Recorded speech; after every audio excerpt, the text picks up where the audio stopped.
ನಾನು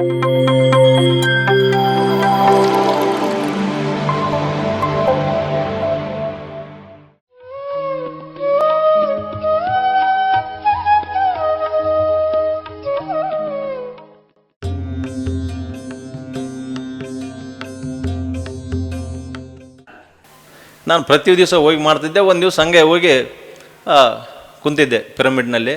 ಆ್ಯಕ್ಚುಲಿ ಅಲ್ಲಿ ಹೊಸಪೇಟೆಯಲ್ಲಿ ಒಂದು ವರ್ಕ್ ಮಾಡ್ತಿದ್ದೆ, ನಾನು ಒಂದು ಗೋಡನ್ ಕಟ್ತಾ ಇದ್ದೆ. ಅವಾಗ ಮಧ್ಯಾಹ್ನ ಹೋಗಿ ಇದೇ ಟೈಮಿಗೆ 4 ಗಂಟೆಗೆ ಹೋಗಿ ಅಲ್ಲಿ ಕೂಡ್ತಾ ಇದ್ದೆ. ಕುಂತು ಕೂಡೋದಕ್ಕಿಂತ ಮುಂಚೆ ನನ್ನ ಹೆಂಡ್ತಿಗೆ ಫೋನ್ ಮಾಡ್ತಿದ್ದೆ, ಇಲ್ಲ ನಾನು ಪಿರಮಿಡ್ನಾಗ ಇದೀನಿ, ಧ್ಯಾನ ಮಾಡಕತ್ತೀನಿ, ಒಂದು 2-3 ತಾಸು ಧ್ಯಾನ ಮಾಡಿ ಬರ್ತೀನಿ, ಆಮೇಲೆ 7-8 ಗಂಟೆಗೆಲ್ಲ ಮನೆಗೆ ಬರ್ತೀನಿ ಅಂತ ಹೇಳ್ತಿದ್ದೆ. ಯಾಕಂದರೆ ಹೊಸಪೇಟೆಯಿಂದ ನಮ್ಮದು ಒಂದು 60-70 ಕಿಲೋಮೀಟ್ರು, 1-1.5 ತಾಸು ಬೇಕಾಗ್ತಿತ್ತು. ಹೇಳಿ ಆಯ್ತು ಬಿಡು ಅಂತೇಳಿ 4 ಗಂಟೆಗೆ ಫೋನ್ ಮಾಡಿ ಕುಂತ್ರೆ ಒಂದು 7 ಗಂಟೆ ಆಗಿತ್ತು. ನನ್ನ ಬಹುಶಃ 7-7:30 ಆಗಿತ್ತು. 7-7:30 ಆಗಿತ್ತು. ನಮ್ಮ ಹರಿಯಣ್ಣ ಹೊಸಪೇಟೆಯಲ್ಲಿ ನಮ್ಮ ಮಾಸ್ಟ್ರ್ ಒಬ್ಬರು, ಅವರು ಬಂದು ನನ್ನ ಎಬ್ಸಿದ್ರು. ಹಿಂಗೆ ಎಬ್ಸಿದಾಗ ಬೇರೆಯವ್ರಾದ್ರೆ ನಾನೇನು ಬಡ್ದು ಬಿಡ್ತಿದ್ದೇನು ಗೊತ್ತಿಲ್ಲ ಅವ್ರಿಗೆ. ಬೇರೆಯವ್ರು ಬಂದಿದ್ರು, ಹರಿಯಣ್ಣ ಬಂದದಕ್ಕೆ ಅವತ್ತು ಉಳ್ಕೊಂಡಂಗೆ ಅದು. ಯಾಕಂದ್ರೆ ಅಷ್ಟು ಸೂಪರಾಗಿ ಒಂದು ಆಸ್ಟ್ರಲ್ ಟ್ರಾವೆಲ್ ನಡೆದಿತ್ತು ನಂದು. ಇದನ್ನು ಇಲ್ಲಿಗೆ ನಿಂದ್ರಿಸಿದ್ದೆ ಸಲ ನಾನು. ನೋಡ್ರಿ, ಎಬ್ಸಿದ್ರೆ ಗೌಡ ಮನೆಗೆ ಫೋನ್ ಮಾಡೋ ಮರಯ, ಹಂಗೆ ಕುಂತ್ಬಿಟ್ಟಿಯಲ್ಲ ಅಂತ. ಹಿಂಗೆ ಟೈಮ್ ನೋಡ್ಕೊಂಡೆ. ಟೈಮ್ ನೋಡೋಕೆ ಮೊಬೈಲ್ ನೋಡಿದೆ. ಮೊಬೈಲ್ ನಾನು 2 ಸ್ವಿಚ್ ಆಫ್ ಆಗಿದ್ದು, 2 ಫೋನು ಸ್ವಿಚ್ ಆಫ್ ಆಗಿದ್ದು. ಟೈಮ್ ನೋಡ್ಕೊಂಡೆ 7:30 ಆಗಿತ್ತು. ಏನಣ್ಣ ನನ್ನ ಹೆಂಡ್ತಿ ನಿನಗೆ ಅದಕ್ಕೆ ಫೋನ್ ಮಾಡಿದ್ಲು, ನಾನು ಈಗ 4 ಗಂಟೆಗೆ ಫೋನ್ ಮಾಡೀನಿ, ಒಂದು 2 ತಾಸು ಧ್ಯಾನ ಮಾಡಿ ಮನೆಗೆ ಬರ್ತೀನಿ ಅಂತ ಹೇಳೀನಿ, ನಿನಗೆ ಯಾಕೆ ಮಾಡಿದ್ಲು ಅಂತಾನೆ. ಇಲ್ಲ ಗೌಡ, 3-4-5 ಸಲ ಆಯ್ತು ಮಾಡೋಕೆ, ಸ್ವಲ್ಪ ಫೋನ್ ಮಾಡಿ ಮೊದಲು ಅಂತ. ನನಗೆ ಸಿಟ್ಟು ಬಂತು. ಯಾಕಂದ್ರೆ ಆತ ಹೋಲ್ಸೇಲ್ ಆಯಿಲ್ ಡಿಸ್ಟ್ರಿಬ್ಯೂಟ್ರ್, ಅವರು ಬ್ಯುಸಿ ಇರ್ತಾನೆ ಸಾಯಂಕಾಲ. ನನ್ನ ಹೆಂಡ್ತಿ ಇದಕ್ಕೇನು ತೆಲಿಗಿಲಿ ಕೆಟ್ಟತೆ ಏನಪ್ಪ, ನಾನು ಯಾಕೆ ಫೋನ್ ಮಾಡಿದ್ದೆ ಅಂತಂದು ನನ್ನ ಫೋನ್ ತಗೊಂಡು ನನ್ನ ಹೆಂಡ್ತಿಗೆ ಮಾಡೋಕೆ ಹೋದ್ರೆ ಸ್ವಿಚ್ ಆಫ್ ಆಗಿತ್ತು. ಅಣ್ಣನ ಫೋನ್ ಇಸ್ಕೊಂಡು ನನ್ನ ಹೆಂಡ್ತಿಗೆ ಮಾಡಿದೆ. ಫೋನ್ ಹಚ್ಚಿ, ಮತ್ತು ಮೊದಲೇ ಗೌಡ್ರಲ್ಲ, ನಮ್ಮ ಭಾಷೆನೇ ಬೇರೆ ಇರ್ತಿದ್ದು. ನಿನಗೆ ತೆಲಿಗಿಲಿ ಕೆಟ್ಟತೆ ಏನೋ, ನಾನು ಹೇಳೀನಿ ನಿನಗೆ 7 ಗಂಟೆಗೆಲ್ಲ ವಾಪಸ್ 7:30-8:08ವರೆಗೆಲ್ಲ ಮನೆಗೆ ಬರ್ತೀನಿ ಅಂತ ಹೇಳೀನಿ. ಆತ ಏನು 4-5 ಗಂಟೆಲಿಂದ ಫೋನ್ ಹಚ್ಚಕತ್ತಿ ಅಂತೆ, ಹಂಗೆ ಯಾಕೆ ಹಚ್ಚಿ ಏನು ಅಷ್ಟು ಒಂದು 2-3 ತಾಸು ಏನೋ ಆತಂತ ನಾನು ಫೋನ್ ಹಚ್ಚಿ ಬೇಯಕತ್ತೀನಿ. ನನ್ನ ಹೆಂಡ್ತಿ, ಗೌಡ್ರೆ ಸ್ವಲ್ಪ ತಡ್ರಿ ಅಂತಂದು. ಎದಕ್ಕಂದು, ಏನು ಅಷ್ಟು ನಿನಗೆ 1 ತಾಸು ತಡೆಯೋದು ಆತಿದ್ದಿಲ್ಲ ನಂದು ಬೇಯ್ದೆ. ಇಲ್ಲ ಸ್ವಲ್ಪ ತಡ್ರಿ ಗೌಡ್ರೆ, ನೀವು ನಿನ್ನೆ 4 ಗಂಟೆಗೆ ಫೋನ್ ಮಾಡಿದ್ರು ನನಗೆ. ನಿನ್ನೆ 4 ಗಂಟೆಗೆ ಏನಂತ ಒಂದು 2 ತಾಸು ಧ್ಯಾನ ಮಾಡಿ ಪಿರಮಿಡ್ನಾಗ ಇದೀನಿ, ಇಲ್ಲಿ ಒಂದು 2 ತಾಸು ಧ್ಯಾನ ಮಾಡಿ ಬರ್ತೀನಿ ಅಂತ ಹೇಳಿದ್ರೆ, ನಾನು 2 ತಾಸು ಆಯ್ತು, 7 ಗಂಟೆ ಆಯ್ತು, ಇರ್ಲಿ ಬಿಡು, ಬರೋದ 9-10 ಗಂಟೆಗೆ ಬರ್ತಾನಂತ ಸುಮ್ಮನಿದ್ದೆ. 9 ಗಂಟೆಲಿಂದ ರಾತ್ರಿ ಫೋನ್ ಮಾಡಿದೆ, ನೀನು ಫೋನ್ ಎತ್ತಲಿಲ್ಲ. ಮತ್ತೆ ಇರ್ಲಿ ಬಿಡು ಅಂತ ರಾತ್ರಿ 12-1 ಗಂಟೆಗೆ ಮಾಡಿದೆ, ಫೋನ್ ಎತ್ತಲಿಲ್ಲ. ಮತ್ತು ಬೆಳಕರಿತಿ ಮುಂಜಾನೆ 7-8 ಗಂಟೆಗೆ ಮಾಡಿದೆ, ಅವಾಗೂ ಫೋನ್ ಎತ್ತಲಿಲ್ಲ. ಮತ್ತು 12-1 ಗಂಟೆಗೆ ಮಾಡಿದೆ, ನಿಂದು 2 ಫೋನ್ ಸ್ವಿಚ್ ಆಫ್ ಅಂತ ಬರಕತ್ತಿದ್ದು. ಮತ್ತು ನಾನು ಲಾಸ್ಟಿಗೆ ಏನು ಮಾಡ್ಬೇಕು, 4 ಗಂಟೆ ತನಕ ನೋಡಿ ಹರಿಯಣ್ಣಗೆ ಫೋನ್ ಹಚ್ಚಕತ್ತಿದ್ದೆ, ಆತ ಬಂದ ಅಂತ. ನೋಡ್ರಿ, 28 ತಾಸು ಆಗೈತೆ ನಾನು ಪಿರಮಿಡ್ನಾಗ ಕುಂತದ್ದು, ನನಗೆ ಗೊತ್ತಿಲ್ಲ. ಅದಕ್ಕಲ್ಲಿ ಅಪ್ಪ ಮತ್ತೆ ಇದ ಲೋಕದಾಗ ಇದೀವೋ ಬೇರೆ ಲೋಕದಾಗ ಹೋಗಿ ಮತ್ತೆ ಏನು ಮಾಡ್ಬೇಕು, 2 ಮಕ್ಕಳು, ನಿಮ್ಮಪ್ಪ ನಿಮ್ಮವ್ವ ನಾನು ಎಲ್ಲರೂ ಇದೀವಿ, ಮತ್ತು ಬೇರೆ ಲೋಕದಾಗ ಹೆಂಗೆ ಎಬ್ಸಿಗಂಬ ಅಂತೇಳಿ ಆತ ಹರಿಯಣ್ಣನ ಕಳಿಸಿದೆ ಅಂತ. ನೋಡ್ರಿ, ಮಿರಾಕಲ್ಸ್. ಪಿರಮಿಡ್ ಅಂದ್ರೇ ಮಿರಾಕಲ್. ನಮ್ಮೆಲ್ಲರಿಗೂ ಗೊತ್ತು ಧ್ಯಾನ, ಎಲ್ಲರೂ ಧ್ಯಾನದ ಬಗ್ಗೆ ಮಾತಾಡ್ತು. ಧ್ಯಾನ ಮಾಡಿದರೆ, ನಾವು ಕಣ್ಣು ಮುಚ್ಕೊಂಡು ಕುಂತ್ರೆ ಹೊರಗಡೆ ಇರತಕ್ಕಂಥ ವಿಶ್ವಶಕ್ತಿ ನಮ್ಮ ಬ್ರಹ್ಮರಂಧ್ರದಿಂದ ನಮ್ಮ ದೇಹದೊಳಗೆ ಬಂದು ಮೊದಲು ನಮ್ಮ ಆರೋಗ್ಯವನ್ನು, ನಮ್ಮ ದೇಹವನ್ನು ಗಟ್ಟಿಗೊಳಿಸ್ತೈತೆ. ಅದಾದ ನಂತರ ನಮ್ಮೊಳಗಡೆ ಇರ್ತಕ್ಕಂಥ ನಮ್ಮ ಆತ್ಮ ಜಾಗೃತಿಗೊಳ್ಳುತ್ತೆ. ಅದಾದ ನಂತರ ನಾವೇ ದೇವರಾಗ್ತೀವಿ. ಅದು ಹೆಂಗೆ ಸಾಧನೆ? ನಾವು ಬರೀ ಎಲ್ಲರೂ ಮಾತಾಡ್ತೀವಿ, ಎಲ್ಲರೂ ಮತ್ತೆ ನಮಗೆ ಪ್ರಶ್ನೆಗಳು ಜಗ್ಗಿ. ನೋಡ್ರಿ, ನನಗೇನಿಲ್ಲ, ನನ್ನ ಕೆಲಸ ಏನಂದರೆ ಪ್ರತಿ ದಿವಸ ಧ್ಯಾನ ಮಾಡೋದೇ ಕೆಲಸ. ಬೇರೆ ನಾನೇನು ಯಾರನ್ನು ಕ್ವಶನ್ ಕೇಳ್ತಿದ್ದೆ, ಲಲಿತಾ ಮೇಡಮ್ ಅವ್ರನ್ನ ಕೇಳ್ತಿದ್ದೆ, ಹರಿಯಣ್ಣನ ಕೇಳ್ತಿದ್ದೆ. ನಾನು ಇನ್ನೂ ಯಾಕಂದರೆ ಸಾಧನೆ ಕಡಿಮೆ ಇರ್ತಾಯಿತ್ತು. ನೋಡಿ, ಪ್ರತಿ ದಿವಸ ಅದರಂಗೆ 2 ತಾಸು 3 ತಾಸು 4 ತಾಸು 6 ತಾಸು 8 ತಾಸು. ಈಗ ರಾತ್ರಿ ನಾನು ಈಗ ಬಹುಶಃ ಒಂದು 7-8 ವರ್ಷ ಆಯಿತು ಗೊತ್ತಿಲ್ಲ, ರಾತ್ರಿ 10:30 ಅನ್ನೋದು ಕುಂತ ಮುಂಜಾನೆ 8 ಗಂಟೆ ತನಕ ಯಾರು ಎಬ್ಸೋದೇ ಇಲ್ಲ. ನೋಡ್ರಿ, 8 ತಾಸು 10 ತಾಸು ಧ್ಯಾನ ಮಾಡಿದ್ರೆ ಹೌದು, ಏನು ಪ್ರಾಫಿಟ್ ಏನು? ನನಗೂ ಕಷ್ಟ ಬಂದಿಲ್ಲ ಅಂತಲ್ಲ, ಸಾಕಷ್ಟು ಕಷ್ಟ ಬಂದು. ಯಾಕೆ ಅಂದರೆ ಜ್ಞಾನ ಇರಲಾರ್ದೆ. ಈ ಸತ್ಸಂಗಗಳು ನಮ್ಮ ಗುರು ಹೇಳ್ದಂಗೆ ಸತ್ಸಂಗಗಳು ಬುಕ್ಸ್ ಯಾಕೆ ಒಂದು ನಿಜವಾಗ್ಲೂ 100% ಸತ್ಯ. ನಾವು ಬರೀ ಧ್ಯಾನ ಮಾಡೋದಷ್ಟೆಲ್ಲ, ಅದ್ರ ಜೊತೆಗೆ ಸತ್ಸಂಗ ಮಾಡಲೇಬೇಕು, ಅದ್ರ ಜೊತೆಗೆ ಬುಕ್ಸು ಸಹಿತ ನಾಲೆಜ್ ಬೇಕೇ ಬೇಕು. ಮತ್ತು ಬರೀ ಸತ್ಸಂಗ ಮಾಡ್ತೀವಿ ಬರ್ತೀವಿ, ಕಾರ್ಯಕ್ರಮದಾಗ ಭಾಗವಹಿಸ್ತೀವಿ, ಬೇಸ್ ಉಗ್ಗಿ ಅನ್ನ ಸಾರು ಹೊಡಿತೀವಿ ಒಂದು 2-3 ದಿವಸ. ಇಲ್ಲಿ ಯಾವ ಬುಕ್ಕ ಸಿಗ್ತಾವ, 50 ರೂಪಾಯಿ 100 ರೂಪಾಯಿ ಕೊಟ್ಟು ತಗೊಂಡು ಹೋತು, ಅವನು ಹಿಂಗೆ ಮೇಲೆ ಇದ್ರಾಗಿಟ್ಟು ಉದ್ನಿ ಕಡ್ಡಿ ಹಚ್ಚಿದೆ, ಪತ್ರಿಜಿಗೆ ಸ್ವಲ್ಪ ಇಬಿತಿ ಹಚ್ಚಿದೆ, ಕುಂಕುಮ ಹಚ್ಚಿದೆ, ಏನು ಉಪಯೋಗ ಇಲ್ಲ. ಸತ್ಸಂಗ ಮತ್ತು ಆ ಜ್ಞಾನದ ಜೊತೆಗೆ ಸಾಧನೆಯೂ ಬೇಕೇ ಬೇಕು. Very very important. ಪ್ರತಿ ದಿವಸ ಗುರು ಹೇಳ್ದಂಗೆ ಮಿನಿಮಮ್ 3 ತಾಸು ಆದರೂ ನಾವು ಧ್ಯಾನ ಮಾಡಲೇಬೇಕು. ನೋಡ್ರಿ, ಇದು ನನ್ನ ಲೈಫಲ್ಲಿ ನಡೆದಿರ್ತಕ್ಕಂಥ ಘಟನೆಗಳು ಇವೆಲ್ಲ ಧ್ಯಾನಕ್ಕೆ ಬಂದ ಮೇಲೆ. ನೋಡ್ರಿ, ಸಾಧನೆ ಮಾಡಿದರೆ ಸಾಕು, ಏನು ಬೇಕಾದ ಸುಮ್ಮನೆ ಜ್ಞಾನ ಸತ್ಸಂಗ, ನಾನು ಎಲ್ಲಿ ಹೋಗ್ಬೇಕು, ನನಗೇನು ಬೇಕು, ಎಷ್ಟು ರೊಕ್ಕ ಬೇಕು, ಏನು ಬೇಕು, ಯಾರು ಕೂಡ ಮಾತಾಡಬೇಕು. ಈಗ ಇಷ್ಟೊತ್ತವರೆಗೂ ನಮ್ಮ ಫ್ರೆಂಡ್ ಹೇಳಿದರು, ಇವರು ಬುಕ್ಕ ಟ್ರಾನ್ಸ್ಲೇಟ್ ಮಾಡಿದ್ರಲ್ಲ, ನೋಡ್ರಿ ಅದೆಲ್ಲ ಸುಮ್ಮನೆ ಕಣ್ಣು ಮುಚ್ಚಿ ಕೂತಿರ ಸಾಕು ನನಗೆ ಸಿಗುತ್ತೆ. ಅದು ಸಹಿತ ನೀವು ಮಾಡಿದ್ರು ಸಹಿತ, ಆ ಸಾಧನೆ ಮಾಡಿದ್ರೆ ನಿಮಗೂ ಸಹಿತ ಸಿಗುತ್ತೆ. ನೋಡ್ರಿ, ಏನೇನು ಸಿಕ್ತೀವಿ, ಏನೇನು ಚೇಂಜ್ ಆಯಿತು, ಒಂದೊಂದೇ ನಿಮ್ಮ ಮುಂದೆ ನಾನು ಹೇಳೋಕ್ಕೆ ಇಷ್ಟಪಡ್ತೀನಿ. ಯಾಕಂದ್ರೆ ಸ್ವಲ್ಪ ಜಲ್ದಿ ಮುಗಿಸ್ತೀನಿ, ಮೇಡಮ್ ಅವ್ರ ಮೈಕ್ ಕಸ್ಕೊಂಬೋದ್ರೊಳಗಾಗಿ ಮುಗಿಸ್ತೀನಿ ನಾನು ಇದನ್ನ. ನೋಡ್ರಿ, ಗುರು ನಾವು ಧ್ಯಾನ ಮಾಡ್ತಾ ಇರ್ತೀವಿ. ಧ್ಯಾನ ಮಾಡೋ ತಡ ಮಿನಿಮಮ್ 1 ತಾಸು 2 ತಾಸು 3 ತಾಸು, ಬಹುಶಃ 3 ತಾಸು ಆಗಿಲ್ಲ ಅಂತ ಯಾರಾದರೂ ಇಲ್ಲಿ ಹೊಸಬ್ರು ಯಾರನ್ನಿದ್ರೆ ಏನು ಡೌಟ್ ಪಡಬೇಡ್ರಿ. ನಾವು ಹೇಳ್ತಾರಪ್ಪ ತಾಸುಗಟ್ಟಲೆ ಮಾಡ್ಬೇಕು, ಅವರು ಕುಂದಿರ್ತಾರೆ ನಾವು ಕುಂದಿರ್ಬೇಕಂತ ಕೂಡಬೇಡ್ರಿ. ನಿಮ್ಮ ಕೈಲಿ ಎಷ್ಟಾಗುತ್ತೆ, 10 ನಿಮಿಷ ಮಾಡಿರಿ, ನೆಕ್ಸ್ಟ್ ಡೇ 15 ನಿಮಿಷ ಮಾಡಿರಿ, ಒಂದು ವಾರ ಅರ್ಧ ತಾಸು ಮಾಡಿರಿ, ನೆಕ್ಸ್ಟ್ ವಾರ ಒಂದು ಅರ್ಧ ಗಂಟೆ ಆದಮೇಲೆ 3/4 ಗಂಟೆ ಮಾಡಿರಿ, 1 ತಾಸು ಮಾಡಿರಿ. ಹಿಂಗೆ ಪ್ರಾಕ್ಟೀಸ್ ಮಾಡಿರಿ, ನಿಮ್ಗೆ ಎಲ್ಲರಿಗೂ ಸಿಗುತ್ತೆ. ಅದು ಎಲ್ಲರೂ ಮಾಡ್ಬೋದು.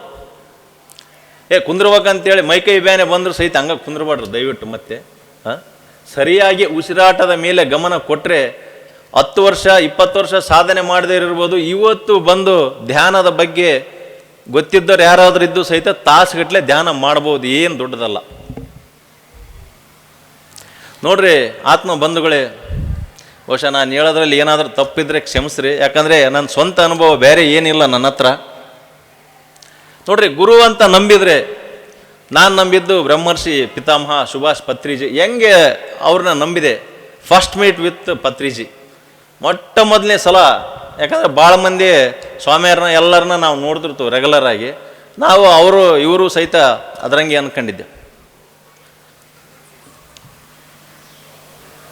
ಧ್ಯಾನ ಮಾಡ್ತಾ ಇದ್ದೆ, ಅಷ್ಟೊತ್ತಿಗಾಗಲೇ ಒಳ್ಳೆ ಉತ್ತಮ ಸಾಧನೆ ಮಾಡ್ತಾ ಇದ್ದೆ. ಸರ್ ಬಳ್ಳಾರಿಗೆ ಬಂದಿದ್ದರು. ಸರ್ ಬಳ್ಳಾರಿಗೆ ಬಂದಾಗ ಅಷ್ಟೊತ್ತಿಗಾಗಲೇ ಲಲಿತಾ ಮೇಡಮ್ಮು, ನಾರಾಯಣ ಸರ್ ಎಲ್ಲರ ಪರಿಚಯ ಆಗಿತ್ತು ನನಗೆ. ಒಂದು 4-5 ವರ್ಷ ಆಗಿತ್ತು ನಾನು ಬಹುಶಃ. ಯಾಕಂದರೆ ಜ್ಞಾನ ಇಲ್ಲ, ಪತ್ರಿಜಿ ಅಂದರೆ ಯಾರೂ ನನಗೆ ಗೊತ್ತಿಲ್ಲಲ್ಲ. ನೋಡ್ರಿ, ನಿಮ್ಮ ಥಾಟ್ಸ್, ನಿಮ್ಮ ಆಲೋಚನೆಗಳು ಹೆಂಗೆ ಕೆಲಸ ಮಾಡ್ತಾವಂತ ಒಂದೊಂದೇ ಉದಾಹರಣೆ ಹೇಳ್ತೀನಿ ನಾನು.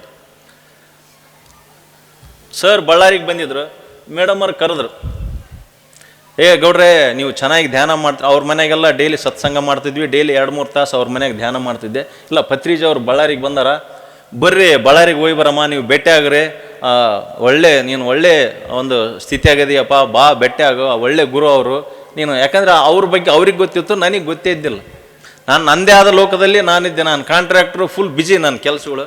ಮೇಡಮ್ ಇಲ್ರಿ ನನ್ನ ಕೈಲಾಗಲ್ಲ, ಹೋಗ್ಬರ್ರಿ ನೀವು, ನನಗೆ ಜಗ್ಗಿ ಕೆಲಸ ಇದೇವ ಅಂತ ಅವ್ರು ಸಿಟ್ಟು ಬಂದು ಬೈದ್ರು ನನಗೆ.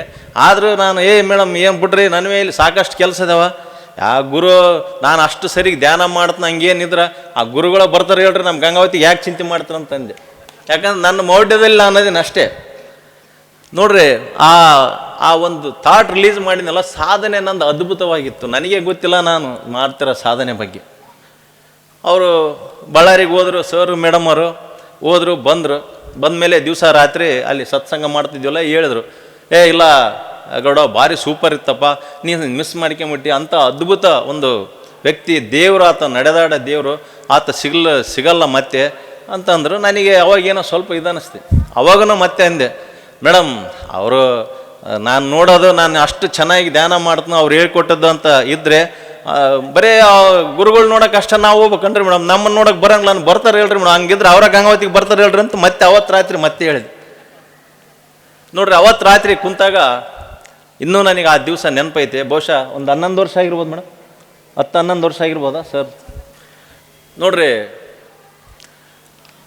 ಇನ್ನೂ ನೆನಪೈತೆ ನನಗೆ. ಅವತ್ತು ರಾತ್ರಿ ಕುಂತಾಗ ನನಗೆ ಸ್ವಲ್ಪ ಇಲ್ಲ ಸರ್ನ ಭೇಟಿಯಾಗಿದ್ದೆ ಅಂತ ತಪ್ಪಾತಿ ಅಂತ ನಾನು ಹೋಗ್ಲಾರ್ದು ಕುಂತು ಸರ್ನ ಸಾರಿ ಕೇಳಿದೆ.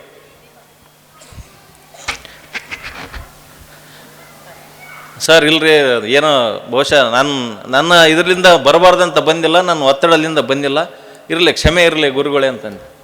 ಹಂಗೆ ಪ್ರತಿ ದಿವಸ ಧ್ಯಾನ ಮಾಡ್ತಾ ಇದ್ದೆ. ನೋಡ್ರಿ, ಇವತ್ತು ಇಲ್ಲಿ ಹೊಸಬರು ಅಥವಾ ಸ್ವಲ್ಪ ದಿವಸ ನಾವು ಧ್ಯಾನ ಮಾಡಿ ಇಲ್ಲ ಧ್ಯಾನ ಮಾಡಿದರೆ ಗುರುಗಳು ನಮಗೆ ಸಿಗಲಿಲ್ಲ ಹಂಗೆ ನಾವು ಅನ್ಕೊಂಡದ್ದು ಆಗುತ್ತೋ ಇಲ್ಲ ಅಂತ ಅನ್ನೋಕೆ ಇದೊಂದು ಉದಾಹರಣೆ ಹೇಳ್ತು ನಾನು. ನೋಡ್ರಿ, ಸರ್ನ ಭೇಟಿಯಾಗ ನನ್ನ ಒಂದು ಇತ್ತೋ ಏನೋ ಗೊತ್ತಿಲ್ಲ, ಆ ಒಂದು ಗುರು ಎಷ್ಟೋ ವರ್ಷಗಳಿಂದ ಅವ್ರ ಜೊತೆ ನನ್ನ ಸಂಬಂಧ ಇತ್ತೋ ಗೊತ್ತಿಲ್ಲ. ನಾನು ಸಾರಿ ಅಂತ ಕೇಳಿ ಹಂಗೆ ಪ್ರತಿ ದಿವಸ ಧ್ಯಾನ ಮಾಡ್ತೀನಲ್ಲ. ಕೇವಲ ಒಂದು 4-5 ದಿವಸ ಆಗಿತ್ತು, ಮೇಡಮ್ಗೆ ಫೋನ್ ಬಂತು. ಸರ್ ಬಳ್ಳಾರಿಯಿಂದ ಬೆಂಗಳೂರಿಗೆ ಹೋಗಿದ್ರು, ಬೆಂಗಳೂರಿಂದ ವಾಪಸ್ ಮತ್ತೆ ಕರ್ನೂಲಿಗೆ ಹೋಗ್ತಿದ್ರು. ಮೇಡಮ್ ಈ ಸಲ ಹಿಂಗೆ ಬಳ್ಳಾರಿ ಮೇಲೆ ಹೋಗೋದ್ನೇ ಗಂಗಾವತಿಗೆ ಬರ್ತಾರ್ರಿ ಸರ್ ಅಂತಂದು ಹೇಳಿದ್ರು. ಅವ್ರಿಗೆ ಫೋನ್ ಬಂತು. ಅವ್ರು ಇಮಿಡಿಯೇಟ್ ಫೋನ್ ಕಟ್ ಮಾಡಿ ನನಗೆ ಫೋನ್ ಹಚ್ಚಿದ್ರು. ಏನಪ್ಪ ಗೌಡ, ನೀನು ಏನಂದೆ ಗೊತ್ತಿಲ್ಲ, ಏನು ಸಿಟಿಗೇರಿ ನೀನು ಧ್ಯಾನ ಮಾಡೋತ್ನಾಗ ಗೊತ್ತಾಯ್ತೇನ ಆ ಗುರಿಗೆ ಗಂಗಾವತಿಗೆ ಬರ್ತಾನ, ಇಲ್ಲೇ ಇರಪ್ಪ ಅಂತಂದು ಹೇಳಿದ್ರು. ನನಗೆ ನಿಜವಾಗ್ಲೂ ರೋಮಾಂಚನ ಆಯ್ತು ಅವತ್ತು ಆ ದಿವಸ. ಮತ್ತು ನಾವು ಇಲ್ಲ ಸರ್, ಇಲ್ಲ ಇತ್ತೇನೋ ಅದ್ಭುತ ವ್ಯಕ್ತಿ ಅದಾನ, ಇಲ್ಲೇ ಗಂಗಾವತಿಗೆ ಬರ್ತಾನಂದರೆ ನನಗೆ ಅಷ್ಟೊತ್ತಿಗಾಗಲೇ ಏನೇನೋ ಚೇಂಜಸ್ ಆಗಿತ್ತು. ಅದನ್ನ ಹೇಳಬೇಕಂದ್ರೆ ಒಂದು 4-5 ದಿವಸ ಬೇಕು ಈಗ ಸದ್ಯ. ನನಗೆ ಅರಿವಾಯ್ತು, ಇಲ್ಲ ಸರ್ನ ಭೇಟಿ ಆಗಲೇಬೇಕಂತೇಳಿ. ನೋಡ್ರಿ, ಮಿರಾಕಲ್ಸ್ ಇದು ನೀವು ನಂಬ್ತಿರೋ ಇಲ್ಲ ಗೊತ್ತಿಲ್ಲ. ಆ ಗುರುವಿನ ಹತ್ರ ಅದ್ಭುತವಾದ ಒಂದು ಸ್ಫಟಿಕ, ನನ್ನ ಪ್ರಕಾರ ವರ್ಲ್ಡ್ ಕಾಸ್ಮಿಕ್ ಸದ್ಯ ನಾವು ನೋಡಿರೋಂಥದ್ದು. ಈಗ ನೋಡ್ಲಾರ್ದವ್ರು ಎಲ್ಲರೂ ಪುಣ್ಯವಂತರೇ ನಾವೆಲ್ಲ. ನೋಡ್ರಿ, ಇನ್ನೂ ಒಂದು 5-6 ದಿವಸ ಇತ್ತು. 5-6 ದಿವಸ ಇತ್ತು. 5-6 ದಿವಸ ಇದ್ದರೆ ಸರ್ ಬರ್ತಾಯಿದ್ರು. ಮೇಡಮ್ ಅವ್ರ ಮನೆಗೆ ಬರ್ಬೇಕಂದ್ರೆ ಒಂದು ಎಕ್ಸ್ಟೆನ್ಷನ್ ಏರಿಯಾದಾಗಿದ್ವಿ. ಮೇಡಮ್ ಅವ್ರ ಬಾಡಿಗಿದ್ರಲ್ಲ, ಅದಕ್ಕೆ ದಾರಿನೇ ಇದ್ದಿಲ್ಲ. ಒಂದು 4-5 ದಿವಸ ಇತ್ತು ಇನ್ನು ಟೈಮು. 4-5 ದಿವಸ ಇದ್ನಪ್ಪ ಅಂದರೆ ದಾರಿ ಇಲ್ಲ, ಸರಿಗಿದ್ದಿಲ್ಲ. ಮೇಡಮ್ ಅವ್ರ ಅಲ್ಲಿ ಸರ್ ಮತ್ತು ದೂರಲಿಂದ ನಾವು ನಡೆಸಿ ಅಂತ ಕರ್ಕೊಂಬರೇನೋ, ಅಲ್ಲಿಗೆ ಬರ್ಬೇಕು, ಹೆಂಗೆ ಮಾಡ್ಬೇಕು ಏನಂತ ಹಿಂಗೆ ಯೋಚನೆ ಮಾಡ್ತಿದ್ವಿ. ನೋಡ್ರಿ, ಕೇವಲ 3 ದಿವಸದಾಗ ಡಾಂಬರ್ ರೋಡ್ ಆಯ್ತು ಅವ್ರ ಮನೆಗೆ ಬರೋತಾನೆ. ಬರೀ 3 ದಿವಸದಾಗ ಮಾಡಿದ್ರು. ಅದ್ರ ಪಕ್ಕದಾಗೆಲ್ಲ ರೋಡ್ ಮಾಡ್ತಿದ್ರು. ನಮ್ಮ ಫ್ರೆಂಡ್ಸ್ ಇದ್ರು, ಅಲ್ಲೋ ಈ ರೋಡಿಗೆ ಒಂದು ಸ್ವಲ್ಪ ಮರ್ಮಗಿರ್ ಮಾಕ್ರು, ನಮ್ಮ ಗುರುಗಳು ಬರ್ತಾರೆ ಇನ್ನೊಂದು 4-5 ದಿವ್ಸಕ್ಕಂದ್ರೆ, ಗೌಡ ಹಾಕಂಗಿಲ್ಲಪ್ಪ ಆ ರೋಡಿಗೆ ಅಂದ್ರೆ. ಎದಕ್ಕೆ ಹಾಕಂಗಿಲ್ಲ ಅಂದ್ರೆ, ಇಲ್ಲ ನಮ್ಮ MLA ನಮಗೆ ಓಟ್ ಹಾಕಿಲ್ಲ, ಆ ರೋಡ್ ಮಾಡಬೇಡ ಅಂತೇಳಿ ದಾರಿಯಾಗಿರೋರು ಎಲ್ಲರೂ ಅಂತ ಹೇಳಿದ್ರು. ಮತ್ತು 3 ದಿವಸ ಬಿಟ್ಟು ಬಂದು ನಾವು ನೋಡಿದ್ರೆ ಅವರು ಡಾಂಬರ್ ಹಾಕಕತ್ತಿದ್ರು. ಏನೋ ಮೊನ್ನೆ ಒಂದು 4-5 ದಿವಸದಿಂದ ಕೇಳಿದ್ರೆ ರೋಡ್ ಮಾಡಂಗಿಲ್ಲ ಅಂತ ಹೇಳಿದ್ರಿ, ಇವತ್ತು ಯಾಕೆ ಮಾಡಕತ್ತೀರಿ ಅಂದ್ರೆ, ಇಲ್ಲ ಗೌಡ ಆ ಕಡೆಗೆ ಈ ಕಡೆಗೆ ರೋಡ್ಗಳು ನಾವೆಲ್ಲ ಮಾಡಿವಲ್ಲ, ಅದ್ರ ಏನಾನ ಬಿಲ್ ಆಗ್ಬೇಕಂದ್ರೆ ನಾನು ಬೆಳಕರ ತಟ್ಟಿಗೆ ಈ ರೋಡ್ ಮಾಡ್ಬೇಕಂತೆ, ಮಾಡಿದ್ರೆ ಅಷ್ಟೇ ಓಸು ಬಿಲ್ ಆತವ ಅಂತಂದು ಹೇಳಿದ್ರು. ಇದು ನನ್ನ ಜೀವನದಲ್ಲಿ ಆ ಗುರುವಿನ ಸಾಂಗತ್ಯದ ಜೊತೆಗೆ ಅನುಭವಿಸಿದ್ದು ಫಸ್ಟ್ ಮೀಟ್ ವಿತ್ ಪತ್ರಿಜಿ. ನೋಡ್ರಿ, ಅದ್ಭುತ. ಇವತ್ತು ನೋಡ್ರಿ, ಏನೇನೋ ಹೇಳ್ಬೇಕಂತ ಅನ್ಕೊಂಡಿದ್ದೆ, ಬರ್ಕೊಂಡಿನಿ, ಅದೇನು ಬರೋಲ್ದು, ಈಗ ಬೇರೆ ಏನೋ ಬರಕತ್ತೈತಿ ನನಗೆ.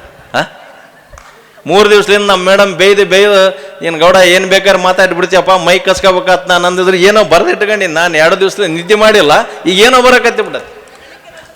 ಮತ್ತು ಗೌಡನ್ ಕೂಡ ಪ್ರಾಕ್ಟೀಸ್ ಮಾಡೀನಿ. ನೋಡ್ರಿ, ಗುರು ಅಂದ್ರೇನೆ ಅದ್ಭುತ. ನಿಜವಾಗ್ಲೂ ಬ್ರಹ್ಮರ್ಷಿ ಪತ್ರಿಜಿ ಅಂದರೆ ನಿಜವಾದ ಬ್ರಹ್ಮರ್ಷಿನೇ. ಧರೆಗೆ ಇಳಿದು ಬಂದಂಥ ಗುರು, ಆತಗೆ ಎಷ್ಟು ಶತಕೋಟಿ ನಮಸ್ಕಾರ ಮಾಡಿದ್ರು ಕಡಿಮೆನೆ. ನೋಡ್ರಿ, ನನಗೆ ಫುಲ್ಲು ಎಕ್ಸೈಟ್ ಆಗಿಬಿಟ್ಟೆ, ಇಲ್ಲ ಆತನ ಭೇಟಿ ಆಗ್ಬೇಕಂತ. ನಾವೆಲ್ಲ ಕಾಮನ್ ಆಗಿ ದೊಡ್ಡವ್ರನ್ನ ರೆಗ್ಯುಲರ್ ನಾನು MLA ಅವ್ರು ಇವ್ರನ್ನ ಭೇಟಿ ಆಗೋದು ಇರ್ತಿತ್ತಲ್ಲ, ನನ್ನ ಕಾರ್ನಾಗ ಹಾರ ಶಾಲು ಗೀಲು ಎಲ್ಲ ಕಾಯಂ ಇರ್ತಿತ್ತು. ಎಲ್ಲ ರೆಡಿ ಇಟ್ಕೊಂಡಿದ್ವಿ. ಮೇಡಮ್ ಹಾರಾಗಿರ ನೋಡಿ, ಬ್ಯಾಡ್ರಿ ಗೌಡ್ರಿ ಅಂತಂದ್ರು. ಬ್ಯಾಡ್ರಿ, ಅವ್ರು ಬಡ್ದು ಬಿಡ್ತಾರೆ, ಹಾರಾಗಿರ ಹಾಕಿದ್ರ, ನೀನು ಅದ್ರಾಗ ಮೊದ್ಲು ಹೆಚ್ಚಾದ ಗೌಡಪ್ಪ, ಯಾಕೆ ಬೇಕಾಗೈತಿ ಅಂತ. ಇರ್ಲಿ ಬಿಡ್ರಿ, ಮತ್ತು ಬೇಡ ಅಂದ್ರೆ ಹಾಕೋದು ಬೇಡ ಅಂತೇಳಿ ನಮ್ಮ ಕಾರ್ನಾಗ ಹಂಗೆ ಇಟ್ಟಿದ್ವಿ. ಸರ್ ಬಂದ್ರಲ್ಲ ಬೆಳಗ್ಗೆ, ಸರ್ ಬೆಳಗ್ಗೆ ಬಂದರು ಬಳ್ಳಾರಿಯಿಂದ. ನಿಜವಾಗಲೂ ಆತ ಕಾರ್ ಕೆಳಗೆ ಇಳಿದ್ರೆ, ನಾನು ಫಸ್ಟ್ ಟೈಮ್ ನೋಡಿದ್ದಲ್ಲ, ಅವ್ರು ಇಳಿದ್ರೆ ಬೆಳಗ್ಗೆ 9 ಗಂಟೆ ಮೇಲೆ ಸೂರ್ಯನಿಂದ ಪತ್ರಿಜಿ ಅವರಿಗೆ ಎನರ್ಜಿ ಕನೆಕ್ಟ್ ಆಗ್ತಾಯಿದೆ, ಫಿಸಿಕಲ್ ಆಗಿ ನನಗೆ ಕಾಣಕತ್ತೈತೆ ಅದು. Yes, miracle. ನನಗೆ ಭೂಮಿ ಮೇಲೆ ದೇವ್ರನ್ನ ನೋಡಿದಂಗೆ ಆಯ್ತು ನನಗೆ. ನಾನು ಏನು ಕೇಳಲ್ಲ, ಮೇಡಮ್ ಅವರು ಅಲ್ರಿ ಹೂನಾರ ಹಾಕಿದ್ರೆ ಬಡಿತೇನೆ ಹಂಗೆ ಹಿಂಗೆ ಅಂದ್ರೆ ನಮ್ಮ ದೋಸ್ತಿದ್ದೆ ನಮ್ಮ ಡ್ರೈವರ್ ಇದ್ದ ತಗೊಂಬರ್ಲಿ ಹೂನಾರ ಅದು ಬಡಿಯನ ಬಡ್ಲಿ ಒದೇನ ಒಡ್ಲಿ ಹಾಕ್ಬಿಡಮ್ಮ. ನೋಡ್ರಿ ಗುರು ನಿಜವಾಗ್ಲೂ ಪ್ರತಿಯೊಂದು ಸ್ಪೀಚಲ್ಲಿ ಹೇಳ್ತಾನೆ, my dear God's and my dear friends ಅಂತ ಹೇಳ್ತಾನೆ ಆ ಗುರು. ಏನಿಲ್ರಿ ಮೇಡಮ್ ಅವ್ರು ಇಲ್ಲ ಗೌಡ ಬಡಿಸಮ್ಮಲ್ಲ ಹೋಗ್ಲೇಡಿ ಮೊದ್ಲು ಅಂತಂದು ನಾನು ಬಿಟ್ಬಿಟ್ರು ಸೀದಾ. ಗೌಡ್ರಿ ಬ್ಯಾಡ್ರಿ ಗೌಡ್ರಿ ಅಂದ್ರೆ ಮೇಡಮ್ ಇಲ್ಲ ಮೇಡಮ್ ಹಾಕ್ನ ಆತು ಬಡಿಯನ ಬಡ್ಲಿ ಒದೇನ ಬಡ್ಲಿ ನನಗಂತೂ ದೇವ್ರ ಕಣ್ಣಂಗೆ ಕಾಣ್ತಾನ. ಸೀದಾ ಹೋಗಿ ಹೂನಾರ ಹಾಕಿದೆ, ಹೂನಾರ ಹಾಕಿ ನಮಸ್ಕಾರ ಮಾಡಿದೆ. ಸರ್ ವೆಲ್ಕಮ್ ಟು ಗಂಗಾವತಿ ಅಂತ ಥ್ಯಾಂಕ್ಸ್ ಕೊಟ್ಟೆ. ನೋಡ್ರಿ ಅದೇ ಹೂನಾರ ಹಾಕಿದ್ರು ನನಗೆ ಸರ್. ನೋಡ್ರಿ ನಾನು ಹೆಂಗೆ ನಮಸ್ಕಾರ ಮಾಡ್ತೀನಿ ಹಂಗೆ ನಮಸ್ಕಾರ ಮಾಡಕ್ಕೆ ಬರ್ತಾನೆ ಆ ದೇವ್ರು. ಸರ್ ಇಲ್ಲಿಗೆ ಇವೆಲ್ಲ ಹಳೆವೆಲ್ಲ ಮಾಡಿದು ಬಗೆಹರಿಸಂಬಕ ಇಷ್ಟು ಧ್ಯಾನ ಮಾಡಕತ್ತೀನಿ ಮತ್ತೆ ಎಲ್ಲಪ್ಪ ಇದನ್ನು ಕೂಡ ಇನ್ನು ಎಷ್ಟು ಜನ್ಮ ತಗೋಬೇಕೇನು ಗೊತ್ತಾಗೋಲ್ದು ಇದು. ಮತ್ತೆ ಬ್ಯಾಡ್ರಿ ಸರ್ ಅಂತ ಮತ್ತೆ ವಾಪಸ್ ಹೋದರೆ ಮತ್ತೆ ಬರ್ತಾನೆ. ಮತ್ತೆ ಬಗಲಾಗ ಯಾರ ಇದ್ರು ಬಳ್ಳಾರ ನೀನು 100 ಸಲ ನಮಸ್ಕಾರ ಮಾಡಿದ್ರೆ 101 ಸಲ ನಮಸ್ಕಾರ ಮಾಡ್ತಾನ ಸುಮ್ಮನೆ ನಿಂದ್ರ ಅಂತ ಹೇಳಿದ್ರು. ನೋಡ್ರಿ ಅದ್ಭುತವಾದ ಗುರು. ನೋಡ್ರಿ ಅಲ್ಲಿಂದ ಆತನ ಜೊತೆ ಜರ್ನಿ ಸ್ಟಾರ್ಟ್ ಆಯಿತು. ನೋಡ್ರಿ ನಾನು ಇವತ್ತು ಈ ವೇದಿಕೆಯಲ್ಲಿ ಹೇಳ್ತೀನಿ, ನೀವು ಗುರು ಅಂತ ಯಾರನ್ನಾದರೂ ನಂಬ್ರಿ. ಇವತ್ತು ನಾವು ಪತ್ರಿಜಿ ಅವರು ಇದು ಬಸವಣ್ಣರಿರ್ಬೋದು, ಮನೆಗಿರೋಂಥ ತಂದೆ ತಾಯಿ ಹೆಂಡ್ತಿ ಮಕ್ಕಳು ಫ್ರೆಂಡ್ಸು ಯಾರನ್ನಾದರೂ ನೀವು ಗುರು ಅಂತ ನಂಬಿದರೆ ನಿಜವಾಗ್ಲೂ ಆ ಗುರು ನಮಗೆ ಕಷ್ಟದ ಟೈಮಲ್ಲಿ ನಿಜವಾಗ್ಲೂ ನಮ್ಮ ಕೈ ಹಿಡಿತಾನೆ ಆ ಗುರು. ನೋಡ್ರಿ ಅಂಥ ಒಂದು ಸಂದರ್ಭ, ಇನ್ನೊಂದು ಸಂದರ್ಭ, ಅಂಥ ಗುರು ನನ್ನ ಜೀವನೇ ಉಳಿಸಿದ. ಇನ್ನೊಂದು ಸಲ ನಂದು ಇದು 3ನೇ ಬರ್ತಿದ್ದು. ಮತ್ತು ನಗಬಾಡ್ರ ಆಮೇಲೆ ಹಿಡ್ಕೊಂಡು ಗೌಡ ಬಡಿಬೇಡಪ್ಪ ಆಮೇಲೆ ಏಸಪ್ಪ ನೀನು. ನೋಡ್ರಿ ಧ್ಯಾನ ಮಾಡ್ತಾ ಇದ್ದೆ, ನನಗೆ ಕಷ್ಟಗಳು ಎಲ್ಲರಿಗೆ ಬಹುಶಃ ಇಲ್ಲಿ ಎಲ್ಲರೂ ಅದೀವಿ, ಎಲ್ಲರೂ ಧ್ಯಾನ ಮಾಡ್ತಿರ್ತೀವಿ, ಇವೆಲ್ಲ ಕೇಳ್ತೀವಿ, ಆದರೂ ನಮಗೆ ಕಷ್ಟ ಬರಕತ್ತೇವೆ. ನನಗೂ ಹಂಗೆ ಕಷ್ಟ ಬಂದಿತ್ತು, ಬಿಸ್ನೆಸ್ ಲಾಸ್ ಆಗಿತ್ತು. ಹೆಂಗಾಗಿತ್ತು ಅಂದರೆ ಮೊದಲು ಫೋನ್ ಮಾಡಿದ್ರೆ 50 ಲಕ್ಷ 1 ಕೋಟಿ ನನಗೆ ಸಾಲ ಕೊಡೋಂಥವ್ರು ಫೋನ್ ಮಾಡಿ ಬಾಯಿಗೆ ಹೆಂಗೆ ಬರುತ್ತೆ ಹಂಗೆ ಬೇಯ್ತಿದ್ರು ನನಗೆ.